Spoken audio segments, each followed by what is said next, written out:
Ekitawukuzi. Ekitawukuzi okuva mu Up Arrows Entertainment. Ekitawukuzi. Olaba tomanyi ate nga tebatomanyi. Mulefu takyategeerera ddala biki byako. Kati ate ebintu alina ataateeka mu mazzi. Wanaavaawo nga bagenda wa chairman Kasigo takyayagala bantu kusena mazzi ku luzimu. Na chairman yagala atwala kwazi mu kiziki. Nekyalo kino ddala kuba nawe tebakyanjagala ku kyalo kino ekyo baŋŋambe ebive ku kyalo kino.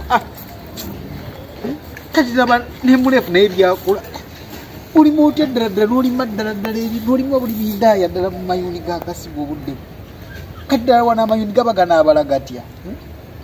Bw'anaavaawo ng'ajja ampeeka ssente mu Kasigo njagala ssente naye kati ddala alaba ebintu by'alima. Muno n'omulimira endaaya mu nnimiro ey'amayuni ddala ddala. Kati amayuni gaba ganaabala gatya. Naye ddala ddala abantu bano banjagaza kyo tebakyayagala mbirire ddala ku kyalo. Mulefu ddala naye alinga Omumbejja kanaawe kati ompitako buyisi. Nawe kati ompitako buyisi. Bwe nakunenyaako nawe kuwuli era kati nawe kati otambula butambuzi okyayagala kumanya. Maama we era byakola nawe kati byotandise okukola. Nedda kati bwe bivaawo okugenda kutandika ne inspector naye nga bwansanga era mpitako buyisi. Oba temunjagala ku kyalo mumbuulire nze nve ku kyalo kino kiveeko nkibalekere. Temukyanjagalira ddala ku kyalo. Munjagaza ki? Maama we namugambako naye kati ampitako buyisi. Kati nawe byotandise. Kiki sikoze kuti Wayita ki? Kasigo osimba otya? Bakugamba osimba empwanyi. Omwangala bangi chairman yakugamba osimba empwanyi. Naye osimbye emiti ogyetoolozza. Wayita ki? Omanyi omugongo we gunnumidde wali nga nkutamanga mpitamu. Chairman yagamba okusimba empwanyi. Sebo gwe wasimba miti. Gyonna ogitadde mu gundi sebo weetoolooza. Nze nzije nga tukutama bukutame. Kasigo wayita ki? Weyita ki Kasigo?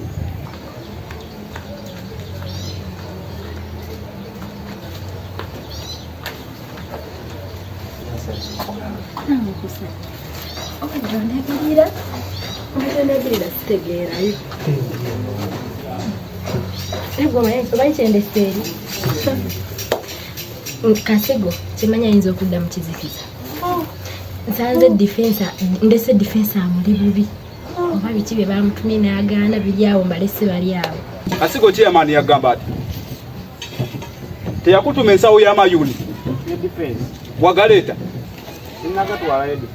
Chairman ali eyo omwagala wabangi mumukozezza. Mumukozezza.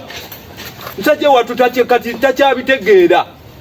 Yakutuma ensawo y'amayuni ogaleete tugende gakutwala Mirere. Kasigo wayita ki? Bina defense. Toyina kye wayita. Lwaki ensawo y'amayuni tewagitwala? Ekyo nakyo kiri kumanya. Wadogambye nti okuleeterayo amenyi. Nabaleeta okugaleeta kubanga nina okubeerawo okulwa obulungi bw'omwana waffe naye. Kwatoli. Lwaki weeriisa lwaki weewa okulya nga wendi? Kati ate enaaba ngenze Mirere ani anaakuliisa nga ate nvuddewo bwe mba wendi mba nina okukuliisa nga nina okukubeererawo nga bannange. Kale mpulira ennaku nga ndi eri envunyu. Oba amayuni gaganye kati kankutwale wa chairman. Kankutwale oba ogenda mu kizikiza gwamanyi oba oddayo mu kizikiza oddere. Defense gwe mwagala w'abangi. Nkutwala. Gwakola emirimu gy'omwagala w'abangi chairman. Gwe kamala byonna. Kyosalawo kyoyogera kyonna era kyekitambula ewa chairman. Lwaki onnumya omutwe ng'okimanyize kamala byonna? Sisobola kukulumya mutwe defense. Kasigo. Sisobola kukulumya mutwe defense. Ensonga ozimanyi bulungi naawe buli kimu. Kasigo. Wanyi defense. Ensonga tuzikwata empolampola defense. Toddamu kunnumya mutwe. Sobola. Already batugamba tugende ne Mirere. Era tuli mu kweteekateeka bulungi tugende mu Mirere wa chairman. Nga tewali n'omu akola ki? Kaakati atulemesa agenda mu Mirere.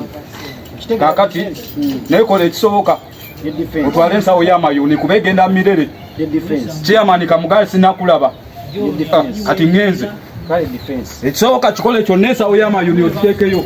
Ngenda kikola. Muntu alabye bonaabonedde ku kyalo kino gwe buli kimu kyonna kyonna ekyange kyenkola buli kimu kyagala kutwala butwazi buli kimu bagala kutwala butwazi. Ekitawuluzi kino kyekitawuluzi